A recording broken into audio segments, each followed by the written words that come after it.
College থেকে medical campus এই পুরো জার্নিটা আমরা কিভাবে পাড়ি দিব। একজন ঢাকা মেডিকেল কলেজের শিক্ষার্থী হয়ে আজকে আমি তোমাদেরকে দেখাবো, যদি আমি কলেজ লাইফে হইতাম, যদি আমি তোমাদের জায়গায় ফার্স্ট ইয়ার সেকেন্ড ইয়ারে পড়তাম, তাহলে আমি কিভাবে পড়াশোনা করতাম। আজকের এই ভিডিওতে আমরা ডিটেলস আলোচনা করব আমাদের যে জার্নিটা এটা কতটা সহজ কিংবা কঠিন, এটা পূরণের জন্য আমাদের কিভাবে পড়াশোনা করা উচিত, কত ঘন্টা কোন সময় পড়াশোনা করা উচিত, কোন কোন বইগুলো আমাদেরকে পড়তে হবে এবং কিভাবে আমরা নিজেকে এখন থেকে মেডিকেল অ্যাডমিশনের জন্য এগিয়ে রাখবো। তাই দেরি না করে চলো ভিডিওটা শুরু করি। প্রথমে আমাদের একটা লক্ষ্য থাকতে হবে। বেশিরভাগ শিক্ষার্থী কলেজ লাইফে উঠে কোনো লক্ষ্য নেই, কি করব, কিভাবে করব, আসলে কতটুকু পারবো, এ ধরনের কোনো লক্ষ্য নেই। আমরা আমাদের লক্ষ্য এবং তার কতটুকু গ্রহণযোগ্যতা আছে সেটা মাপবো। আমাদের লক্ষ্য কি, আমরা মেডিকেলে চান্স পাবো। বাংলাদেশে মেডিকেলে চান্স পেতে হলে কি করতে হবে, তোমাকে মেডিকেল ভর্তি পরীক্ষা দিতে হবে এবং সেখানে জাতীয় মেধায় বর্তমানে 5380 জনের মধ্যে থাকতে হবে। এবার একটু চিন্তা করো, মেডিকেল ভর্তি পরীক্ষা যদি তুমি চান্স পেতে তারপর ভর্তি হতে তোমার কত টাকা লাগবে? 10,000 থেকে 30-40,000 টাকার মতো। তাহলে তোমার জন্য কি এটা করা সম্ভব? হ্যাঁ, অবশ্যই সম্ভব। মেডিকেল যে ভর্তি পরীক্ষা দিতে পারা যায়, এটা কিসের উপর ভিত্তি করে দেওয়া হয়? এটা যোগ্যতা কি? তোমার কি উচ্চতা দেখা হয়, ওজন দেখা হয়, তোমার পরিচয়, বংশ পরিচয় দেখা হয়? না, কিছুই দেখা হয় না। একমাত্র যোগ্যতা হলো তোমার এসএসসি এবং এইচএসসি মোট 9 পয়েন্ট থাকতে হবে এবং তোমার বায়োলজিতে উভয়টাতে 4 করে থাকতে হবে, মিনিমাম এ থাকতে হবে। এর পাশাপাশি আমাদের মেডিকেল ভর্তি পরীক্ষায় আমাদেরকে অবশ্যই 5380 জনের মধ্যে থাকতে হবে, সিম্পল হিসাব। তার মানে বোঝা যাচ্ছে আমরা যে মেডিকেল যে স্বপ্নটা দেখতেছি এটা সম্পূর্ণ বাস্তব। আমরা যদি পরিশ্রম করতে পারি, আমরা যদি এসএসসিতে ভালো করি, এইচএসসিতে ভালো করি, মেডিকেল অ্যাডমিশন টেস্টে একটা সুন্দর পরীক্ষা দিতে পারি, নিশ্চিতভাবে আমরা আমাদের ক্যাম্পাসে যেতে পারবো এবং আমাদের যে ডাক্তার হওয়ার স্বপ্ন সেটা আমরা পূরণ করতে পারবো। এখন দেখো এটা ধাপগুলো কি।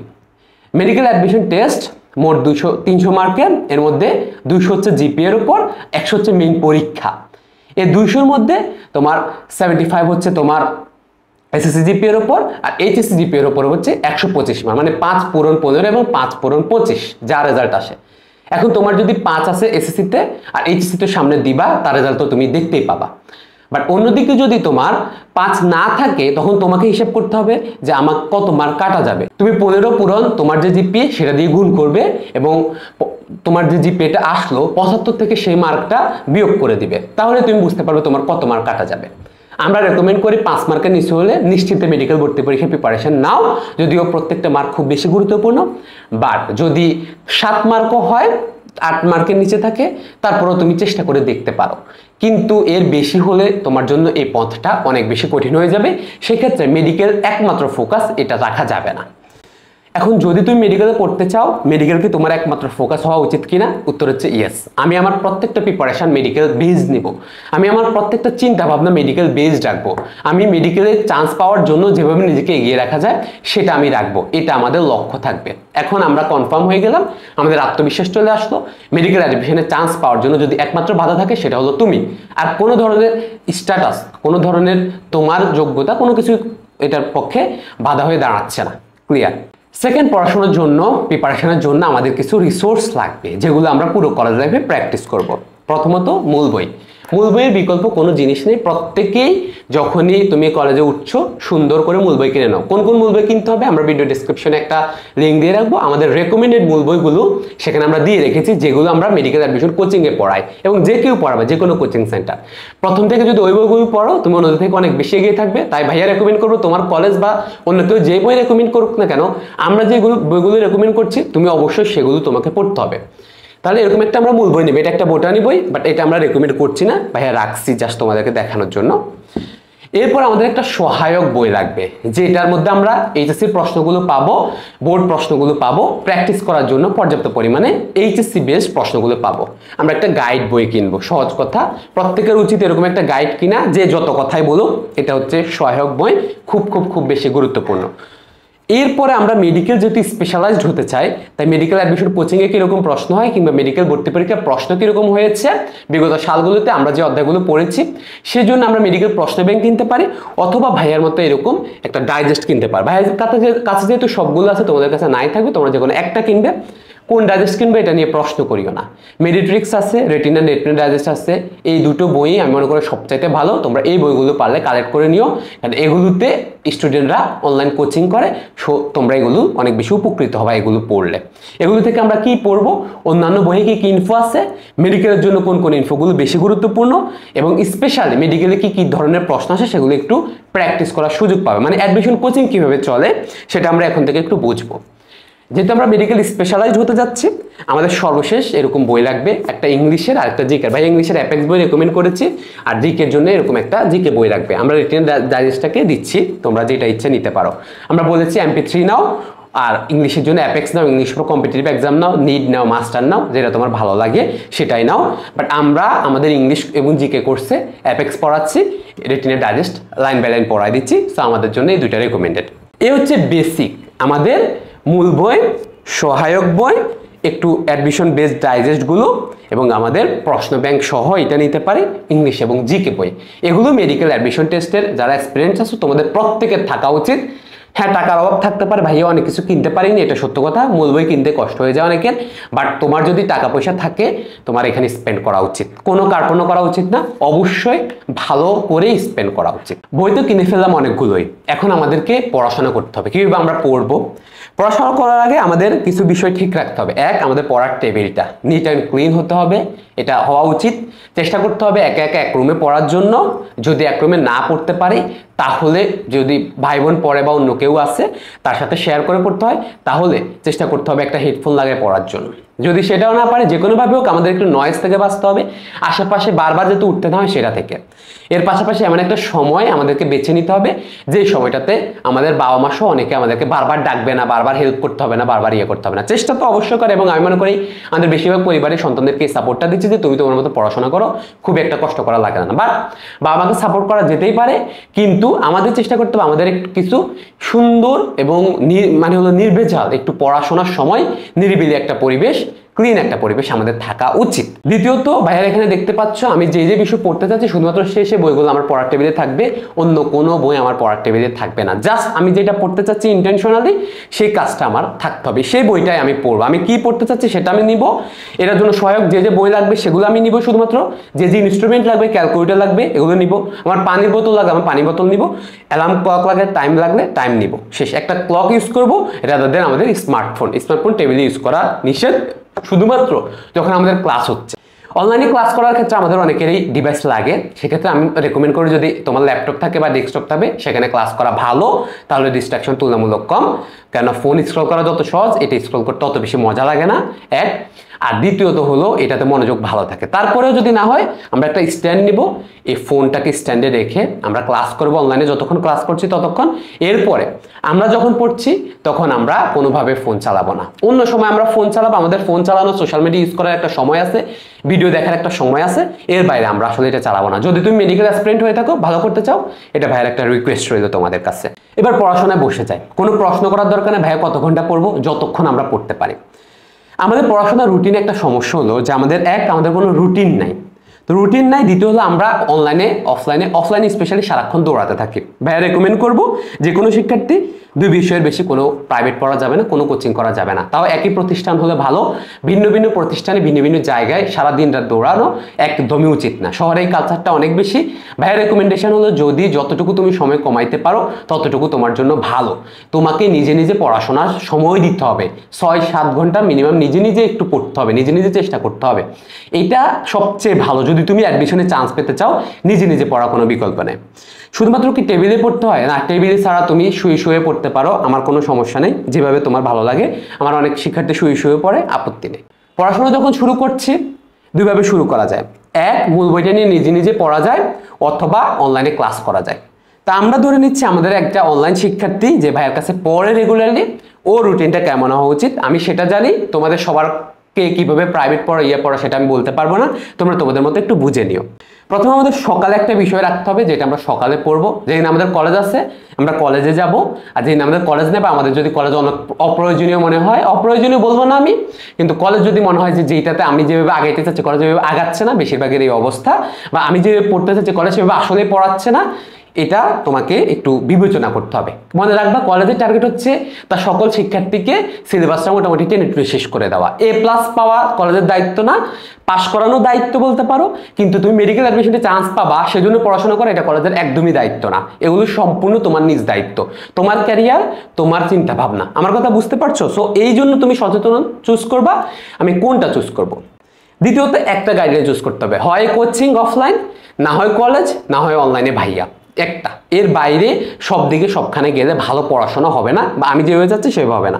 তো আমার শিক্ষার্থী অনলাইনে ভাইয়াকে চুজ করে নিয়েছে, আমরা তার দিকে দেখছি।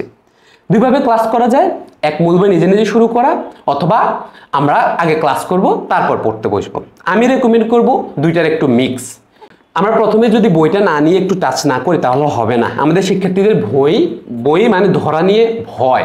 কেমিস্ট্রি বই আমরা পারি না, কেমিস্ট্রি বই ধরি না, ফিজিক্স ধরি না। না ধরো, তোমাকে কেউ মারতেছে না, তোমাকে কেউ বুঝতে হচ্ছে না, জাস্ট টাচ করো, অধ্যায়গুলোর নাম দেখো। ভাইয়া যেটা দেখি সবসময়, আসার সাথে সাথে নতুন অধ্যায়গুলোর নাম দেখি, কি কি চিত্র আছে সেটা দেখো, কোন বইয়ের কোন টপিকে কি আলোচনা করা আছে, যে এখানে কোষ, পরে বিভাজন, এরপরে অণুজীব, এরপরে কোষ রসায়ন, এরপরে আমাদের শ্বসন, এরপরে আমাদের টিস্যু, এরপরে আমাদের, এভাবে তুমি আস্তে আস্তে ধীরে ধীরে যেতে থাকো, তোমার ভালো লাগবে। দ্বিতীয়ত ভাইয়া যে অধ্যায়টা পড়াবা, দেখো কয়টা অধ্যায় আছে এখানে, 12, দ্বিতীয় পত্রে 12 অধ্যায় আছে, খুব বেশি না কিন্তু, মাত্র 24টা অধ্যায়। তাহলে ভাইয়া যে অধ্যায়টা পড়াবে, ভাইয়ের সাথে কোর্স শুরু করবা, বা ভাইয়া যেভাবে ক্লাসগুলো করাচ্ছে তুমি সেভাবে আজকে শুরু করতে যাচ্ছ, বই শুরু থেকে শুরু করতে পারো, শর্ট সিলেবাস হলে শর্ট সিলেবাসের মতো করে শুরু করতে পারো। তাহলে প্রথমে আমরা ওইটা দেখবো যে এইখানে হেডলাইনগুলো কি কি আছে, কোনো কিছু বোঝার দরকার নাই, আধুনিক বিন্যাস, এটা বৈশিষ্ট্য, কি কি বিষয় নিয়ে কথা বলেছে, কোষ প্রাচীর নিয়ে কথা বলেছে, কোষ ঝিল্লি নিয়ে কথা বলেছে, ভিতরে অঙ্গাণুগুলো নিয়ে সিরিয়ালি কথা বলেছে, জাস্ট হেডলাইন। এর বাইরে আমি কিছু দেখছি না। 5 লাইন 10 লাইন দিয়ে শেষে কি নিয়ে কথা হচ্ছে, রেপ্লিকেশন, ট্রান্সক্রিপশন, শব্দগুলো মাথায় ঢুকানো। কেননা ভাইয়া না হলে যখন ক্লাস নিই বা আমি যখন ক্লাসে যাবো, ঘোড়ার ডিমও বুঝবো না। ঠিক আছে, পড়ানো শেষ, বই সম্পর্কে আমার একটা আইডিয়া আছে যে ভাইয়া কি কি পড়াচ্ছে। দ্বিতীয়ত এবার ভাইয়ার ক্লাস শুরু হবে। তাহলে ভাইয়ার ক্লাসে কি পড়াবে? ভাইয়া তোমাকে ইন্ট্রোডাকশনে প্রথমে বুঝাই দিবে লাইন বাই লাইন ধরে কোনটা দাগাবো না। তাহলে ভাইয়া যখন ক্লাস করছি, এখন আমি ক্লাসে মনোযোগ দিচ্ছি, আমি বইটা নিলাম, এবার আমি লাল কালি নিয়ে আমি দাগাইলাম না, আমি আসলে ক্লাসে মনোযোগ দিলাম, কোনো কমেন্টের দরকার নেই, ভাইয়ার ক্লাসে কমেন্ট করতে হয় না।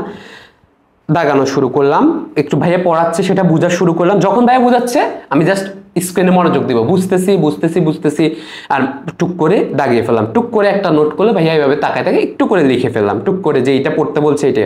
দ্বিতীয়ত ভাইয়া কি বলছে, আমাকে সৃজনশীল পড়তে হবে, আমাকে ক পড়তে হবে, খ, ঘ, ঘ এগুলো পড়তে হবে। তাহলে ক, খ, ঘ, ঘ এগুলো আমাদের এইচএসসি এ প্লাস তো মাস্ট। যে কেউ মেডিকেল অ্যাডমিশন পড়তে চাও, অবশ্যই মেডিকেল অ্যাডমিশনে চান্স পেতে হলে এইচএসসিতে এ প্লাস মাস্ট। আমি বলবো এটা একদম সবচেয়ে জরুরি হওয়াটা। তাই কোনটা কয়ে আসবে, খ, ঘ হয়ে আসবে, ভাইয়া বলেছে এগুলো এভাবে আসবে, রিডিং পড়বে, এটার পার্থক্যগুলো পড়বে। এটা কিছু চিত্র আছে ধরো বইয়ে, তাহলে আমরা চিত্রগুলো দাগিয়ে দিব যে এই চিত্রটা ভাইয়া বলেছে আমাকে প্র্যাকটিস করতে হবে, এই চিত্রটা মার্কিং সহ আমাকে প্র্যাকটিস করব। ওকে, ভাইয়ার ক্লাস শেষ। আমরা সাধারণত রাতে ক্লাস নেই 8টা থেকে 10টা, সো ক্লাসগুলো হয়ে গেল, ভাইয়া ক্লাস শেষ করে ফেললাম। এবার আমার পড়ার সময় এসছে। আমি যে প্রসেসটা বলতেছি এটা কিন্তু তুমি একদিনে করছো না, তুমি এক অধ্যায় একদিনে পড়ো না। এক অধ্যায় তুমি যদি 3-4 দিন 7 দিনেও পড়ো আমার কোনো সমস্যা নেই, কেননা এতে করেও তোমার 2 মাসের মধ্যে বায়োলজি শেষ হয়ে যাবে। মাত্র 3 ঘন্টা করে ডেলি পড়লেও, 2 ঘন্টা 2.5 ঘন্টা করে পড়লেও কিন্তু বায়োলজি শেষ হয়ে যায়, এর বেশি লাগে না প্রথম পত্র। তাহলে 3 মাসেও যদি আমরা সিলেবাসটা শেষ করতে পারি, পরবর্তী 3 মাসে আমরা সেকেন্ড পেপার শেষ করতে পারি, আমাদেরকে কি আর কেউ ঠেকানোর সুযোগ আছে? তাই না? কিন্তু আমরা সেটা করি না, যদি আমাদের স্বভাব খারাপ। এবার আমি যখন পড়তে যাচ্ছি, এখন আমি লাইন বাই লাইন পড়বো। ভাইয়া যা বলেছে আর না বলেছে আমি একটা পেজ লাইন বাই লাইন পড়ছি, খুব ফাস্ট। তুমি যত নিজেকে ফোর্স না করলে হবে না। আমি দেখি অনেক শিক্ষার্থী এক লাইনের মধ্যে পড়ে থাকে, শব্দ বাই শব্দ বুঝবে না, এইভাবে হয় না। সেকেন্ড, যেন কোনো ডিস্ট্রাকশন না আসে। যে সকল শব্দগুলো আমি বুঝি নাই বা এই শব্দগুলো আমি একদমই ব্যাখ্যা জানি না বা জানি না, সেটার জন্য ভাইয়া আছে, অথবা আমার যেটা করতে হবে আমি এগুলো লিখে রাখবো। আমি কিন্তু সার্চ দিব না গুগলে, লিখে রাখবো যে আমি এই অধ্যায়ে এই কথাগুলো বুঝিনি, এই শব্দগুলো আমি একদমই কনসেপ্টটা ক্লিয়ার হচ্ছে না, সেগুলো এরপরে আমরা গুগল ইউটিউবের হেল্প নিয়ে আমরা কনসেপ্টটা ক্লিয়ার করব যে এই শব্দগুলোর আমার ব্যাখ্যাকে, এই শব্দের মানে কি হতে পারে। আমি এসএসসিতে পড়িনি, এইচএসসিতে পড়িনি, আমার বায়োলজি দুর্বলতা থাকতে পারে, ফিজিক্স কেমিস্ট্রি দুর্বলতা থাকতে পারে, একটা শব্দর নাই অর্থ জানতে পারি, সেগুলো আমরা শিখবো। এটা আমার দ্বিতীয় পদ্ধতি। তৃতীয় পদ্ধতি হলো ভাইয়া যখন পড়ছি এক পেজ, আমরা র্যান্ডম পড়ে গেলে হবে না, একটু সময় নিয়ে পড়তে হয় আসলে। এক পেজটা পড়ার পর বইটা একটু বন্ধ করবে এভাবে করে, what I have learn, just আমি কি কি শিখলাম সেটা আমরা এবার লিখবো। যে আমি এখন এখানে শিখলাম কোন টপিকের উপর আমি পড়ছি কোষ ঝিল্লি। কে আবিষ্কার করেন কোষ ঝিল্লি? মনে করতে পারছি কে, কত সালে। কোষ ঝিল্লির কি কি মডেল আছে, সর্বগ্রহণযোগ্য মডেলটার নাম কি, যেটা এমসিকিউতে বারবার তোমাকে দিবে। কে আবিষ্কার করেন এটার ব্যাখ্যা কি, সর্বপ্রথম এইটা কি আসলে বেসিক কি কি উপাদান দিয়ে কোষ ঝিল্লি তৈরি, তাহলে এটা দিয়ে তৈরি প্রোটিন, লিপিড বাইলেয়ার, এই কোলেস্টেরল থাকে, থাকে কোনটা কোন ধরনের আমার যতটুকু মনে পড়ছে না। আচ্ছা, তার মানে এটা আমার একদমই পড়া হয়নি, আবার একটু পড়তে হবে। এক পেজ করে একটু পড়ে আবার একটু দিচ্ছি, এক পেজ পড়ে আবার একটু দিচ্ছি। এতে করে কি সুবিধা হচ্ছে, আমার একটা ভালো আইডিয়া হচ্ছে। আমার বারবার রিকল হচ্ছে। সেকেন্ড, আমি ক খ আমাকে মুখস্থ করতে হচ্ছে। আমি এখানে লিখবো ক, এই পেজের মধ্যে আমার কি কি ক আছে মনে হচ্ছে, কোষ ঝিল্লি কি, আর খ আছে কোষ ঝিল্লির ফ্লুইড মোজাইক মডেল বলতে কি বুঝো, বা ফ্লুইড মোজাইক মডেল বলা হয় কেন। সিম্পল, ক এটা, খ এটা হবে। ভাইয়া বলেও দিচ্ছে আমার ক খ কি হবে, সেটা এখানে দাগানো আছে। এটা আমার একটা আইডিয়া হয়ে যাবে যে ক খ কি হবে সম্ভাব্য প্রশ্নগুলো। ওকে, এভাবে পুরো বইটা ধীরে ধীরে শেষ করলাম। শেষ করতে আমার সময় লাগবে 2 দিন, ধরো 2 দিন সময় লাগছে, বেশ সময় লাগছে বই পড়তে। প্রথম অধ্যায়গুলো স্পেশালি বায়োলজির ক্ষেত্রে বা যে কোনো বইয়ের প্রথম কয়েকটা অধ্যায় একটু বেশি বুঝে পড়বা। আমি বলবো এক একটা অধ্যায় তুমি 5 দিন 7 দিনে শেষ করো। 7 দিন 1 সপ্তাহ লাগাও, রেগুলারলি 7 দিনে 3 ঘন্টা করে পড়ো, 3 7 21 ঘন্টা পড়ো, কোনো সমস্যা নেই। কন্টিনিউ করো, ভালো করে বুঝে পড়ো, কেননা এই কনসেপ্টগুলো তোমাকে পরবর্তীতে বিল্ড আপ দিবে। এখন কিছু প্রত্যেকটা বইয়ের কিছু অধ্যায় হচ্ছে বেসিক, এগুলো ভালো করে পড়তে হয়। যেমন আমরা বলেছি প্রথম অধ্যায়, তৃতীয় অধ্যায়, এগুলো হচ্ছে বেসিক। এগুলো না পড়লে তুমি বারবার মিস করবা একই জিনিস। দ্বিতীয় পত্রের প্রাণী শ্রেণীবিন্যাসের বিভাগটা, এটা খুব গুরুত্বপূর্ণ। এই অধ্যায়টা খুবই বেসিক, এই অধ্যায়টা ভালো করে আইডিয়া নিয়ে রাখতে হবে। তেমনিভাবে ফিজিক্স এবং কেমিস্ট্রিতে এটা আমরা কিছু বেসিক চ্যাপ্টার আছে, যেমন ফিজিক্সের চ্যাপ্টার হচ্ছে কেমিস্ট্রিতে মৌলের পর্যাবৃত্ত ধর্ম, রাসায়নিক বন্ধন। এতটা ডিটেলস পর্যাবৃত্ত না বুঝে আসলে পরে এসে কভার করা মুশকিল হয়ে যায়। সো আমরা ওই অধ্যায়টা ভালো করে পড়তে পারি। ফিজিক্সের ক্ষেত্রে প্রথম অধ্যায়গুলোই বেসিক বলতে পারো, কেননা এগুলো দিয়ে আস্তে আস্তে বিল্ড আপ হয়েছে। কারণ এত কঠিন কিছু না, এত সহজ কিছু না, একেবারে বেসিক কিছু না, জাস্ট ম্যাথ শুরু হয়ে যায়। ওকে, এই যখন আমাদের পড়াশোনা শেষ, এবার আমরা চলে যাব আমাদের সহায়ক বইয়ে। একটা সহায়ক বই নিলাম। সহায়ক বইয়ে কি আছে, বহু নির্বাচনী। আমরা কিন্তু এখনো ক খ গ ঘ কিছু মুখস্থ করিনি, আমরা এখনো পড়িনি, আমরা জাস্ট লিখে গেছি যে ক খ গ ঘ কি হবে সম্ভাব্য উত্তর, ঘ গ এর জন্য কোন চিত্রগুলো আসবে, কোন প্রশ্নগুলো, যে ভাইরাসের গুরুত্ব লেখো, ব্যাকটেরিয়ার গুরুত্ব লেখো, ভাইরাস আর ব্যাকটেরিয়ার মধ্যে পার্থক্য লেখো, সেগুলো আমরা বলেছি। বা কোন টাইপের ম্যাথগুলো আসে, কেমিস্ট্রিতে কি আসে সেটা আমরা মোটামুটি শিখেছি। আরো ভালো আইডিয়া পাওয়ার জন্য এইটা। এবার আমি যেহেতু অলরেডি আমার রিডিং পড়া শেষ, আমি এবার এমসিকিউ গুলো দেখবো যে বিগত সালে এই অধ্যায়ে কি এমসিকিউ আসছে। আমি যেটা পারবো, যেটা পারবো না সেটা জাস্ট বৃত্তকার লাল কালিতে দাগিয়ে রাখবো যে এই প্রশ্নগুলো আমি পারিনি, আমাকে রিভিশন দেওয়ার সময় আবার এই প্রশ্নগুলো খুঁজে বের করতে হবে। সেকেন্ড, এবার আমি যাব সৃজনশীলে। না, আমি সৃজনশীল পড়ছি না, আমি মুখস্থ করছি না। আমি দেখতে পাচ্ছি খ, আমি যা লিখেছি এখানে যে ক খ গুলো এসেছে সেগুলো কতটা সামঞ্জস্যপূর্ণ, যেটা দেখতেছি যে না এই ধরনের খ আমি লিখিনি, এটা একটু ইউনিক, সেটা আমি এখানে নোট করে নিলাম যে এটা খ, এটা ঘ, এটা গ, এটা আমি আসলে লিখিনি, এটা আমি একদমই পড়িনি, এটা আমি জানি। এইটা আমার মোটামুটি শেষ। এখন আমার রেডি হয়ে গেল, এবার আমি সৃজনশীল পড়তে হবে। এটা আমার চতুর্থ ধাপে চলে যাচ্ছে। এটা প্রত্যেকটার ক্ষেত্রে, এটা একদিনে করছো না, বারবারই বলছি, 6-7 দিন লাগিয়ে করছো, এটা পরের দিন করছো, এরকম একটা ব্যাপার। এবার আমি সৃজনশীলের উত্তর শিখবো। আমার ক খ গ ঘ রেডি, আমি বোর্ড কোশ্চেন পড়ে এসেছি, আমার এখানে সাজেশন আছে, আমি জানি কোন প্রশ্নগুলো এসেছে। এবার আজকে আমি ক মুখস্থ করবো এবং লিখবো যে আমি এই অধ্যায়ের কতগুলো ক হয়, সংজ্ঞাগুলো, সেগুলো আমার বেসিক মুখস্থ করতে হবে। এবং সংজ্ঞা মুখস্থের উপায় কি, সংজ্ঞাকে কয়েকটা ভাগে ভাগ করে মুখস্থ করা। কোন লাইন দিয়ে স্টার্ট হবে এটা বেশিরভাগ শিক্ষার্থী জানে না, যে কোষ বিভাজন বলতে কি বোঝায়, যে প্রক্রিয়া, এই শব্দটা শিক্ষার্থীরা বলতে পারবে না। তাহলে স্টেপ প্রথম কিভাবে শুরু হবে, কোন শব্দ এখানে থাকাই লাগবে, স্টার্ট ক্লোজ। খতে আমি কি লিখবো এবং এটাতে কি উদাহরণ দিব, বইয়ে এভাবে গোছানো নাই। আমার উত্তর গোছানো থাকা উচিত। গতে আমি তো জানি যে আমার কোন কোন গয়ে মুখস্থ করতে হবে। গ মুখস্থ সহজ করার জন্য আমি গাইডের সাজেশন নিতে পারি। গাইডে দেখবে যে বারবার একই প্রশ্নের উত্তর দেওয়া আছে, তাহলে গাইড আমাকে একটা নির্দেশনা দেয়, বাট সম্পূর্ণ ভালো না, কি যে কি পয়েন্ট দিলে তোমার ঘটা হবে।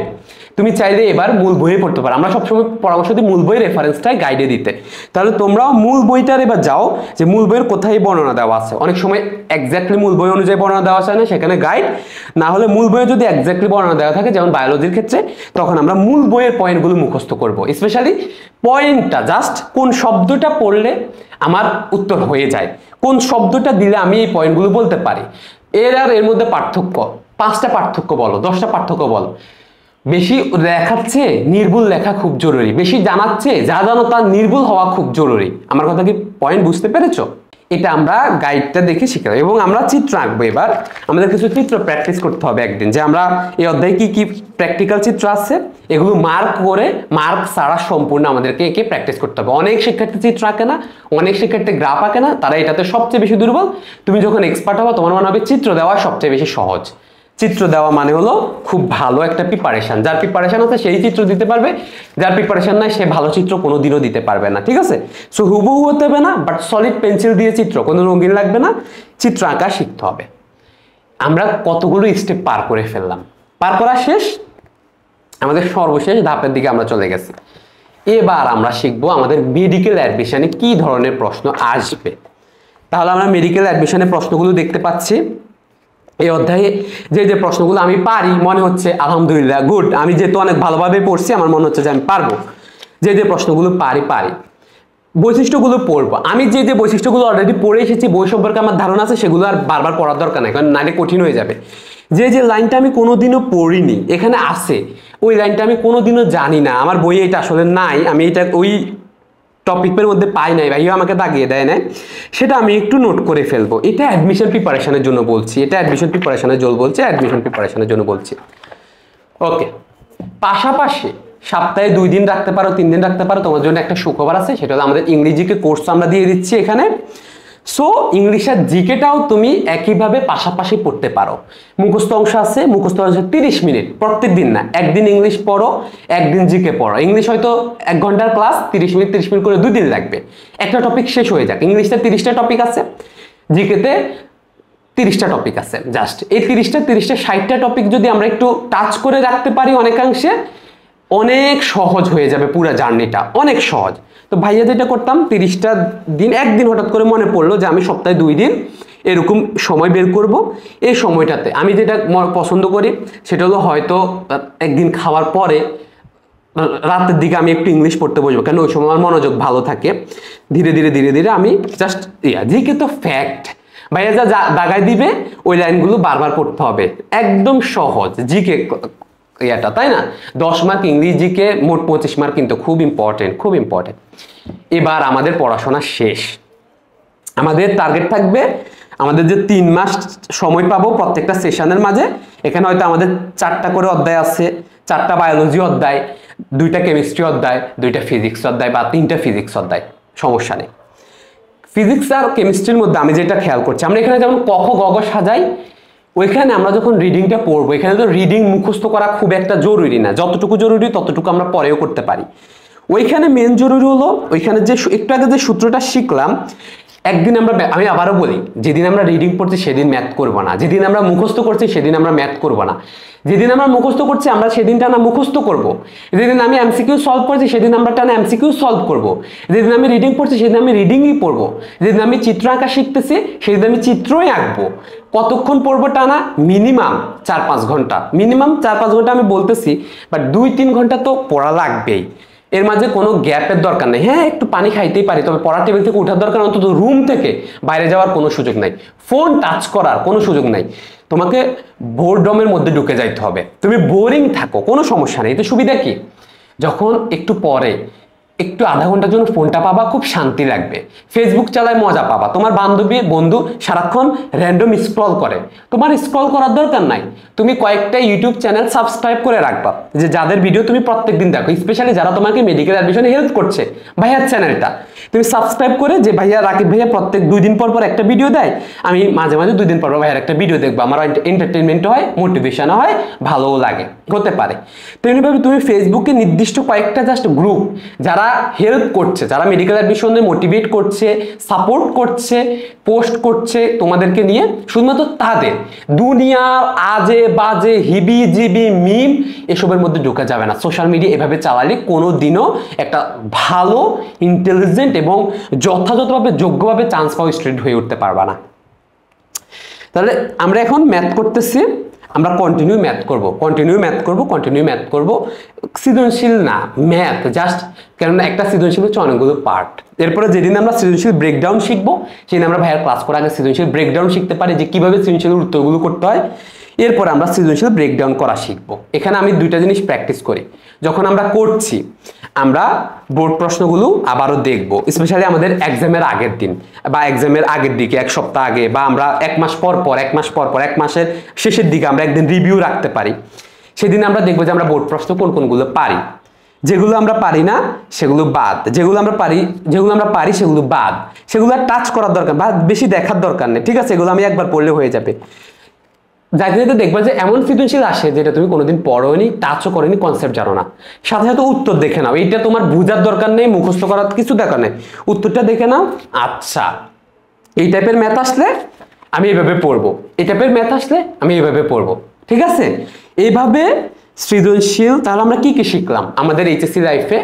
আমরা আমাদের মূল বইটা ভালো করে পড়ছি, আমরা এমসিকিউ গুলো সলভ করছি, আমরা সৃজনশীল চিত্র প্রায় সব প্র্যাকটিস করছি, আমরা ফিজিক্স কেমিস্ট্রি ম্যাথ এবং কনসেপ্টগুলো বুঝছি, আমরা ম্যাথ সলভ করছি, সৃজনশীল রিভাইজ দিচ্ছি, যেটা টেস্ট পেপার বলা মানে টেস্টের পর দেয়, আমরা সেটা এইচএসসি লাইফে আগেই দিয়ে দিচ্ছি, ফার্স্ট ইয়ারে, সেকেন্ড ইয়ারে আগেই দিয়ে দিচ্ছি।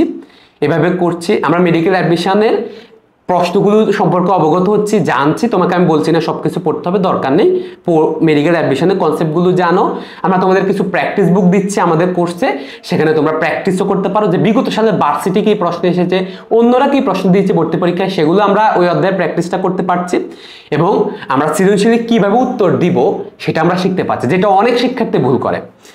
ভাইয়ার এ প্লাস পাওয়ার পিছনে এটা একটা বড় কারণ, যে ভাইয়া উত্তরগুলো যথাযথভাবে রেডি করেছি, কি চিত্র দিব, কিভাবে দিব, মূল বইয়ের সাথে আমার উত্তরের সামঞ্জস্য আনতে হবে, ইউনিক কনসেপ্টগুলো আনতে হবে, ইউনিক প্রেজেন্টেশন শিখতে হবে, যে কি করলে আমি টিচারকে সহজভাবে টিচার উপলব্ধ হবে, এক নজর দেখে টিচার বুঝে ফেলতে পারবে, হ্যাঁ ও যা ইনফরমেশনগুলো দিয়েছে খুবই অ্যাকুরেট। সেটা নিয়ে ভাইয়া কিছু ক্লাস দিব তোমাদেরকে, কিভাবে সৃজনশীল লিখবো, কিভাবে এটা প্রেজেন্ট করবো, ঠিক আছে? এভাবে আমরা 3 মাস পড়াশোনা করলে আমার আবার টেস্ট থাকবে। প্রত্যেকটা টেস্ট আমাকে নিজেকে যাচাই করার উপায়। হ্যাঁ, আমি খারাপ করলে কোনো সমস্যা নেই, হতে পারে যে আমি ফিজিক্সে কঠিন, আমি ফিজিক্সে একটু বেশি সময় দেওয়া লাগছে, বায়োলজি সহজ করছি, বাট এবার পরীক্ষা ভালো হয়নি, কোনো টেনশন নেই। বোর্ড কোয়েশনগুলো সলভ করলে কলেজের প্রশ্ন অনেক সহজে উত্তরায় ফেলা যায়। কলেজের প্রশ্ন বেশিরভাগ ওগুলোই আসে হুবহু। আবার কলেজে কিছু ইউনিক প্রশ্ন আসে যেগুলো কোনোদিন বোর্ডেও আসবে না, এমসিকিউ এত ইউনিক দেয় যেগুলো অন্য কোথাও আসবে না। এটা কলেজের যোগ্যতা ভেদে বা কলেজের র্যাঙ্কিং ভেদে একটু সুনাম, কি বলবো, ওদের সুনাম ভেদে ওরা একটু কঠিন সহজ এরকম করে, এটা মেনে নিব। এভাবে প্রত্যেকটা দিন আমরা চালিয়ে যাব, প্রত্যেকটা দিন। তোমাদের জন্য একটা সুখবর হলো, আমরা আমাদের প্রজেক্ট ডিএমসিয়ানে এবং আমাদের ম্যাটজিকে যে প্রো ব্যাচটা নতুন করে লঞ্চ করছি, আমাদের এক্সাম ব্যাচ সবগুলো আমরা এই ইকোসিস্টেম বেসড করছি। এটা এই সকল শিক্ষার্থীদের জন্য যারা এখন থেকে প্রিপারেশন নিতে চায়, তাদের জন্য আমাদের এই প্রজেক্ট ডিএমসিয়ানে আমরা তোমাকে 10 মাস এইচএসসি 25 এবং 26কে বর্তমানে পড়াচ্ছি। সামনে আবার যে আসবে তাদের জন্য আবার নতুন ব্যাচ শুরু হবে। এভাবে কন্টিনিউ পুরো এইচএসসি লাইভ জুড়ে তুমি ভাইয়াদের সাথে কন্টিনিউ করতে পারবা। ভাইদের ক্লাসগুলো যেহেতু অ্যাপে আছে, তুমি অ্যাপেও যে কোনো সময় রেকর্ডেড দেখতে পারবা। অধ্যায়ভিত্তিক টপিকগুলো, সলভগুলো, তারপরে আমাদের প্র্যাকটিসগুলো, এইচএসসি প্রশ্নগুলো, এগুলো রিসোর্স আস্তে আস্তে পুরো বছর জুড়ে অ্যাড হইতে থাকবে। ভাইয়েরা ইংরেজিকে কোর্স, সেটাও তুমি করে এক্সপার্ট হয়ে যেতে পারবা। আমাদের সেকেন্ড টাইমার বা মেডিকেল অ্যাডমিশন যে ব্যাচগুলো আছে এক্সাম, তুমি চাইলে সেগুলোও কিনে রাখতে পারো। এতে সুবিধা কি, এটা সুবিধা হলো তুমি প্র্যাকটিস করার পরে যে মেডিকেল অ্যাডমিশনে কি টাইপ প্রশ্ন আসে সেটা দিয়ে নিজেকে যাচাই করে নিতে পারো। এছাড়া ভাইয়াদের একটা অধ্যায় শেষ হয়ে গেলে ভাইয়া পরীক্ষা নেই, সো তুমি চাইলে সেটা তো অংশগ্রহণ করতে পারো। যেহেতু রাতে ক্লাসগুলো হচ্ছে অনলাইনে হচ্ছে, যে কোনো সময় তুমি রেকর্ডেড করে নিতে পারো, তোমার আর সময়গুলো অপচয় হচ্ছে না, যাওয়া আসা থেকে শুরু করে অনেকের নিরাপত্তা ইস্যু আসে, কোনো কিছু হচ্ছে না, ঠিক আছে।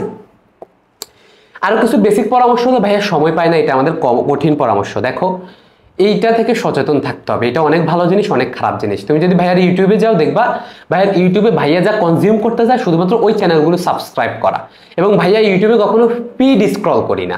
ভাইয়া শুধুমাত্র ইউটিউবে গিয়ে সাবস্ক্রাইব যে আইকনটা থাকে, যে ইউ সাবস্ক্রাইব, তাই না, ওই সাবস্ক্রাইবে গিয়ে আমি যে চ্যানেলগুলো সাবস্ক্রাইব করেছি আমি শুধুমাত্র তাদের কন্টেন্টগুলো কনজিউম করি। কোনো একটা নতুন চ্যানেলে আমার দরকার নেই, বা আমি চাইলে যদি কোনো বিষয় আমি না বুঝি সরাসরি সার্চ দিয়ে আমি এটা করব। ঠিক সেম জিনিস ফেসবুকের জন্য। ফেসবুক তো খুব একটা চালানোর খুব একটা দরকারই নেই, তারপর আমি বলবো হ্যাঁ একটু মিম একটু স্ক্রল করাই যেতে পারে, একদিন 2 দিন, এটা কোনো ম্যাটার না, সময় বের করতে হবে। তোমাকে সিদ্ধান্ত নিতে হবে তুমি কোন দিকে আগাবা। যদি এরকম বলছি পড়াশোনা করার জন্য সিলেবাস শেষ হবে বটে, বাট এটা বেশ কঠিন। এভাবে কন্টিনিউ প্রত্যেকদিন থাকবে এমন তো না, মাঝে মাঝেই একটু বিচ্ছিন্ন হয়ে যাবা, আবার আমরা তোমাকে দিক নির্দেশনা দিব, আবার আমরা শেষ হয়ে যাবে। সেখানে আসলে আমাদের ব্যাচের ব্যাপারটা চলে আসে। তুমি যদি এরকম একটা পূর্ণাঙ্গ ব্যাচে ভর্তি হও, যেখানে যারা আমরা তোমাকে কি পড়াচ্ছি, physics, chemistry, biology, medical English, medical GK, মেডিকেলের যে 8টা বিষয় সেগুলো ভাইয়াই তোমাকে পড়াচ্ছে। সো তুমি যদি এরকমভাবে চাও যে একটা রুটিনে আমি পড়বো, এরপরে এভাবে পুরো মাস জুড়ে চলবো, তাহলে প্রতি মাসে 500 টাকা করে মোট 5750 টাকা দিয়ে আমাদের মেডিকেল এই একাডেমিক যেটা প্রজেক্ট ডিএমসিয়ান এইচএসসি 25 এবং 26-এর জন্য একাডেমিক ব্যাচ, এটা তুমি কিনে নিতে পারো। এইখানেই আমরা সবগুলো ক্লাস, এক্সাম, প্র্যাকটিস, এভরিথিং, দাগানো বই সবকিছু এর মধ্যেই তোমরা পেয়ে যাবা। অ্যাডমিশন কোচিং আলাদা বিষয়। এতটুকু করে আমরা এইচএসসি লাইফে প্রিপারেশন নিব। এরপরে এইচএসসি পরীক্ষাটা আমরা সুন্দরভাবে দিব, দেওয়ার পরে আমরা মেডিকেল অ্যাডমিশন কোচিং করব। সেটা একটু ভিন্ন অধ্যায়, যেটা আমরা এখন করাচ্ছি এবং শিক্ষার্থীদেরকে গাইডলাইন দিচ্ছি, সেটা সম্পর্কেও ভাইয়া ভিডিও দিয়েছি যে আমরা কীভাবে কোচিংটা পড়বো। সামনে তো ভাইয়া আরও আপডেট দিব। সেইখানে আমরা কোচিং করে আমাদের যেহেতু আগেই প্রিপারেশন আছে, এখানে জাস্ট আমরা রিভিশন দিব, প্র্যাকটিস করব, কিছু স্ট্যান্ডার্ড প্রশ্ন করব, অ্যাডমিশন দিব। মনে রাখবা কোথাও কোচিং করে কখনো চান্স হয় না, চান্স নিয়ে যোগ্যতায় হয়। কোথাও কোচিং করে কখনো চান্স হয় না, কোনো ভাইয়া তোমাকে কোনোদিন চান্স এনে দেয় না। এবং এই যে কোচিংয়ে 5000 প্রশ্ন পড়ায়, 10,000 প্রশ্ন পড়ায়, অনেকেই তোমাকে সেল দেয় 20,000 প্রশ্ন, 10,000 প্রশ্ন। আমরাও তোমাকে বলি এক্সাম ব্যাচে 5000 প্রশ্ন দিচ্ছি, 7000 প্রশ্ন দিচ্ছে বলার জন্য। এখান থেকে কয়টা প্রশ্ন তুমি হুবহু কমন পাবা? খুব কম। আগে যেমন কমন পাইতো এখন আরো কমে যাচ্ছে, কিন্তু তারপরেও শিক্ষার্থীরা চান্স পায়। কেন পায়? ওর প্রশ্ন হুবহু কমন কোনোদিনও পড়ে না, কিন্তু তারপরে ওর কনসেপ্ট আছে। ও এই প্রশ্নগুলো সলভ করতে করতে এতটাই পড়াশোনা করে অভ্যস্ত হয়ে যায় যে মূলবাই সম্পর্ক ধারণা হয়ে যায়। ও অপশন দাগাইতে পারে, হয় এটা হবে, না হয় এটা, না হলে ওইটা হবে। যে অপশনটা সঠিক সেটা দিতে পারলেই তো হলো, বাকি 3টা অপশন ভুল, সেটা আমি ভর্তি পরীক্ষায় না জানলেও কিন্তু আমার খুব একটা সমস্যা হচ্ছে না। ভালো এবং সুস্থ থাকো।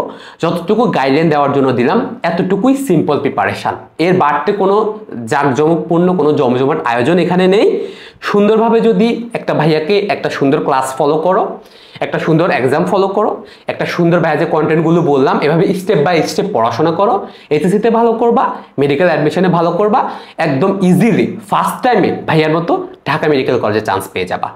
যারা ব্যাচে ভর্তি হতে যাচ্ছে আমাদের স্ক্রিনে দেওয়া নাম্বারে যোগাযোগ করো। আর ভর্তি না হলে কোনো সমস্যা নেই, ভাইয়া যেভাবে বললাম সেভাবেই চলো। যেখানেই পড়ছো কোচিংয়ে, অনলাইনে পড়লে অনলাইনে, অফলাইনে পড়লে অফলাইনে মনোযোগ দিয়ে করো। যদি টাকা পয়সা তার চেয়েও কম হয় যে ভাই এত কিছু এফোর্ড করতে পারছি না, কলেজ আছে, ডেলি কলেজে যাও, নিয়মিত টিচারদের গাইডলাইন ফলো করো, বাট স্লো যেন না হয়। যারা মেডিকেল অ্যাডমিশনের জন্য তোমাকে বেশি অনুপ্রাণিত করে সেরকম একটা গাইডলাইন ফলো করো। আসসালামু আলাইকুম।